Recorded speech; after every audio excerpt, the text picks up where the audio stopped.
Good morning, class. Today we are going to take 7 topic in IFS on page number 58, and that is functions of lead manager regarding public issue. I just want to make sure that lead manager is also known as a book builder, fine, or a merchant banker. Clear? तो merchant banker हो या lead manager के function हो, यही है. ठीक है, function of a lead manager और function of a merchant banker. The lead manager is required to play a very important role for issue of a new shares. Lead manager is considered responsible for success or failure of the entire IPO.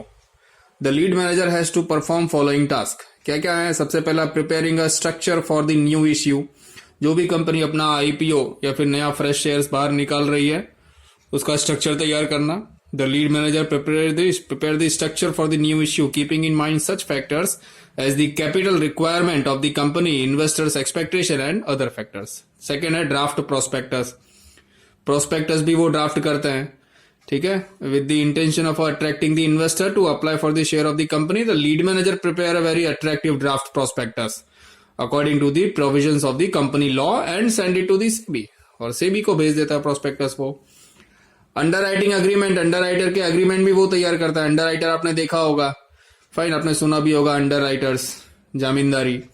The lead manager perform the task of making underwriting agreement with the financial institution, commercial banks and brokers so that the share issue is fully subscribe within the given time period. Underwriters को भी वो लोग contact में रखते हैं, जो भी financial institution हो, मतलब bank, insurance, mutual fund companies वगैरह, जिनके पास पैसा होता है, कमर्शियल बैंक या ब्रोकर. यानी कि अगर पब्लिक जो है वो शेयर सब्सक्राइब फुल्ली नहीं कर पाती, तो फिर बाद में ये फाइनेंशियल इंस्टीट्यूशंस अंडरराइटर बन जाते हैं और वो बाकी के शेयर सब्सक्राइब कर लेते हैं. चौथा है deliberation relating to prospectus. Before giving a final form to the draft of prospectus, the lead manager carries on the task of deliberation with the stock exchange authorities, solicitors and other experts. तो जो भी solicitor general होते हैं, stock exchange authorities होती है या experts होते हैं, उनके साथ ये लोग डेलिबरेट करते हैं, फाइन, डिस्कशन करते हैं. Coordination of various task. पूरा लीड मैनेजर जो है वो सेंटर पॉइंट में रहता है, सारे टास्क को वो और सभी से वो एसोसिएटेड रहता है, चाहे वो ब्रोकर्स हो, बैंक हो, रजिस्ट्रार हो, एजेंट्स हो, फाइन, एडवर्टीजमेंट्स हो, एडवर्टाइजिंग एजेंसीज हो, प्रिंटर हो जिसने सारे डॉक्यूमेंट्स या फॉर्म प्रिंट किए हो आईपीओ के, सबको वो कोऑर्डिनेट करता है. छठा है arranging meeting with the different parties. अलग अलग पार्टीज के साथ मीटिंग अरेंज करना, ये भी उसका काम है. कौन कौन सी पार्टीज के साथ? With the intention that the new issue of share is welcome by the market, the lead manager arranges meeting with the journalist, brokers, financial institutions and investors association. Seventh है प्रोवाइडिंग द इंफॉर्मेशन. अब ये lead manager सारी information provide करता है सेबी को, government को, company registrar को, commercial banks को, ब्रोकर को और जर्नलिस्ट को, फाइन, यही पूरा अक्खा टेक ओवर करता है IPO. Eighth, keeping watch on the new issue. New issue को पूरा ऑब्जर्व करना इसी का काम है. It is the duty also the lead manager to keep watch on the all the activities of the opening of issue to its a final closure. Ninth one, deciding the basis of share allotment. Share allotment का basis ये decide करता है. The lead manager is also helpful in deciding how many shares to be allotted to the applicants and what should be the base of this allotment.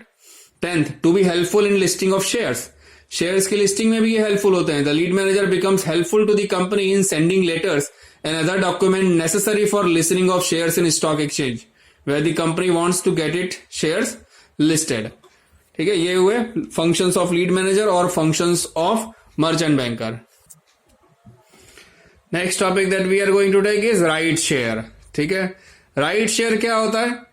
यानी कि company नया ये share, जो already listed company है, fine, जिसने already IPO issue कर दिया है, अब क्या है कि अब कंपनी को दूसरा अगर शेयर्स इश्यू करना है, फाइन, और एक्स्ट्रा शेयर्स या उसको चाहिए, तो सबसे पहला हक रहता है उसके एग्जिस्टिंग शेयर होल्डर का, fine.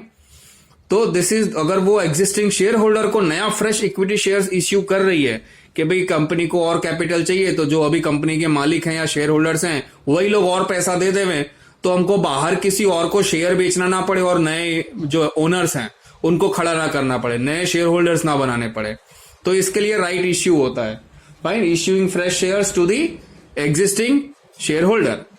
Right means an option to subscribe certain securities some predetermined price within a specified period. It means a share offered to existing shareholder is called right share.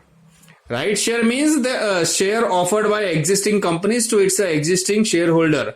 Fine, on a proportionate basis, यानी कि जिसके जितने share हैं उसके हिसाब से. Fine, जिसको 5% है उसको 5%, जिसके पास 5 शेयर है तो 5 का 1 यानी कि 10% शेयर हर एक को मिलने चाहिए. तो जिसके पास जितने परसेंटेज शेयर हैं उसको उसका 10% उसका मिल जाता है. इक्वल बेसिस पे ही शेयर अलॉटमेंट होते हैं. As per the provisions of Companies Act 1956, companies should give option to their existing shareholder for subscribing shares before inviting the other people or a retail investors. This source is also governed by SEBI. ये भी SEBI control करता है, ठीक है. Issue of Capital and Deposit Regulation 2009. Only when the aggregate value of specified securities offered is 50 lakh rupees or more and provisions of Companies Act 1956. Company specifies the time period during which the right can be exercised by shareholder. If shareholder does not exercise the right during given time period, company offer this share to the other people. अगर अपने given time period में company के share subscribe नहीं किए तो ये बाकी के शेयर जो हैं वो दूसरों को चले जाएंगे, बाहर वालों को. एडवांटेज क्या है राइट इश्यू का? Cost in case of right issue is minimum. Fine, because there is no underwriter और ब्रोकरेज एक्सपेंसेस. हम ना तो अंडरराइटर को हायर कर रहे हैं ना तो कोई आईपीओ बाहर कर रहे हैं, ब्रोकर को हायर कर रहे हैं. तो राइट इश्यू का जो कॉस्ट है वो बहुत ही कम होता है. It helps to make equitable distribution of share to existing share holder. It prevent the director to issue shares to himself at lower cost. ये कंपनी के डायरेक्टर को रोकता है कि वो अपने आप को ही कम प्राइस पे शेयर ना दे दे. प्रोविजंस, ठीक है. क्या क्या प्रोविजंस है? Provisions of company law regarding right share. पहला तो right of existing share holder. The right share should be offered to its existing share holder in proportionate to the shares held by them. Second, when can a company issue shares? कब issue कर सकते हैं? तो public limited company can issue right share 2 months after its incorporation और 1 year after issuance of the shares for the first time. IPO से 1 साल के बाद it can issue such shares at a date which is earlier of this too. Third है, when a special resolution is made. Special resolution कब होता है? In case the shareholder of the company have made a resolution in the general meeting to the effect, the company can offer those shares to any person in place of such existing shareholder. जब company एक resolution, एक notification बाहर पाड़ती है कि भाई right इस share अपने को बांटने हैं, तब. फोर्थ है notice. The company should send a notice to the shareholder at the time of offering the shares. Share offer करते वक्त कंपनी को नोटिस भेजना पड़ता है.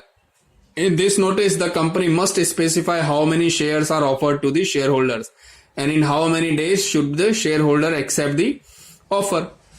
तो ये नोटिस कंपनी हर एक शेयर होल्डर को, एग्जिस्टिंग शेयर होल्डर को भेज देती है कि कितने दिन में सब्सक्राइब करने हैं और क्या ऑफर है.